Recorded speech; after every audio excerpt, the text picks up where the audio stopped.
Carpanese Giuseppina, presidente del Comitato Alluvione Veneto 2010. Io vorrei portare alla conoscenza dell'onorevole il problema dell'idrovia. Prima di tutto parlo dei bacini di laminazione, che questi non sono sufficienti.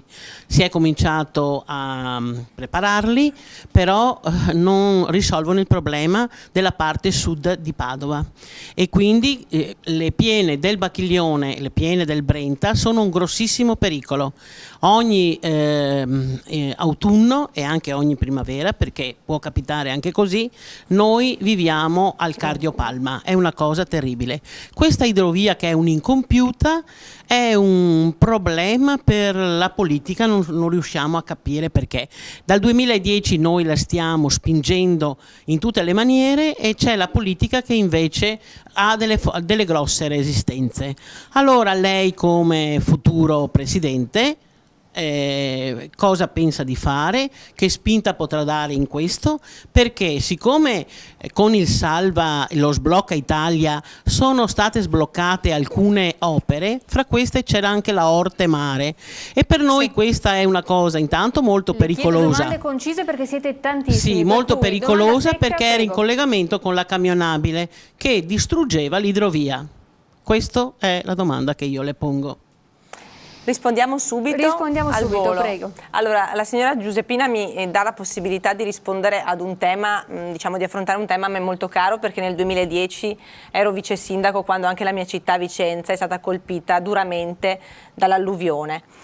Partiamo dal presupposto che purtroppo in Italia oggi si muore ancora a causa dell'acqua, si muore ancora a causa di mancate scelte da parte della politica, non della politica di oggi, neanche della politica di 5-6 anni fa, ma della politica di 30 anni fa. Cioè è da 30 anni che noi siamo consapevoli di vivere in un territorio fragile, ed è da sempre che noi riteniamo che la tutela dell'ambiente non sia una priorità, perché non si vede.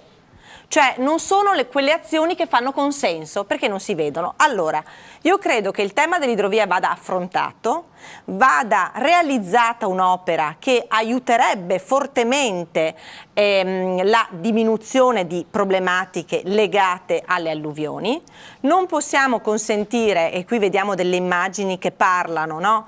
Non possiamo più consentire che i cittadini ogni anno in questo periodo vivano incubi.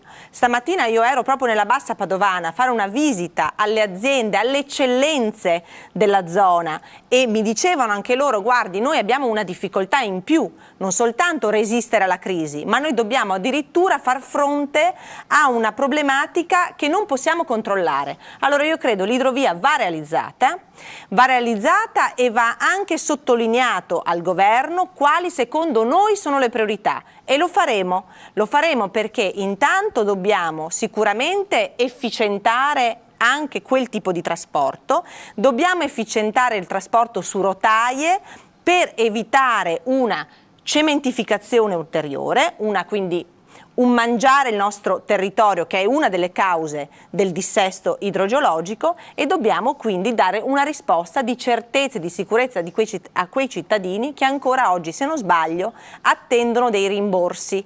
Quindi io credo che quei cittadini che sono stati alluvionati nel 2010 e ancora oggi attendono dei rimborsi, a quei cittadini noi dobbiamo dare una risposta.